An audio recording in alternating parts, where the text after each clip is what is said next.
क्या कोई इंसान सच में चांद बेच सकता है? सुनने में मजाक लगता है, लेकिन एक आदमी ने दावा किया कि पूरा चांद उसका है और उसने दुनिया भर के लोगों को चांद पर जमीन के प्लॉट बेचने शुरू कर दिए। हैरानी की बात यह है कि लाखों लोगों ने उस पर विश्वास भी कर लिया। लेकिन आखिर यह सब कैसे शुरू हुआ और क्या यह सच में कानूनी था? आज जानते हैं पूरी कहानी। 1980 के दशक में अमेरिका के एक व्यक्ति डेनिस होप ने एक अनोखा विचार सोचा।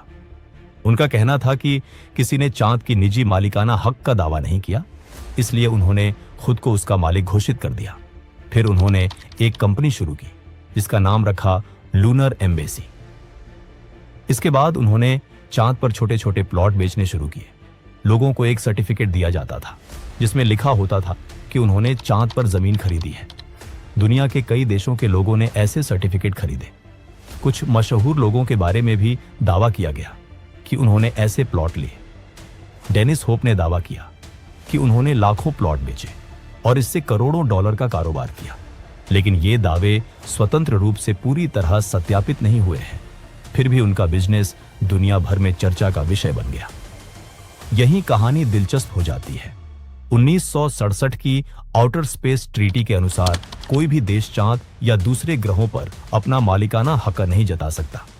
लेकिन यह संधि सीधे तौर पर किसी निजी व्यक्ति के ऐसे दावे को मान्यता भी नहीं देती। इसलिए डेनिस होप के बेचे गए प्लॉट कानूनी रूप से मान्य संपत्ति नहीं माने जाते। यानी आपके पास सर्टिफिकेट हो सकता है, लेकिन उससे चांद की जमीन का कानूनी मालिकाना हक नहीं मिलता। तो क्या डेनिस होप जीनियस थे या सिर्फ एक शानदार मार्केटिंग करने वाले इंसान? ये फैसला आप करें। लेकिन इतना तय है कि उनकी कहानी दुनिया की सबसे अनोखी बिजनेस कहानियों में से एक है। अगर मौका मिले तो क्या आप चांद पर प्लॉट खरीदेंगे? कमेंट में जरूर बताइए। और ऐसे ही अमेजिंग फैक्ट्स के लिए फैक्ट्स मैवरिक को सब्सक्राइब करना मत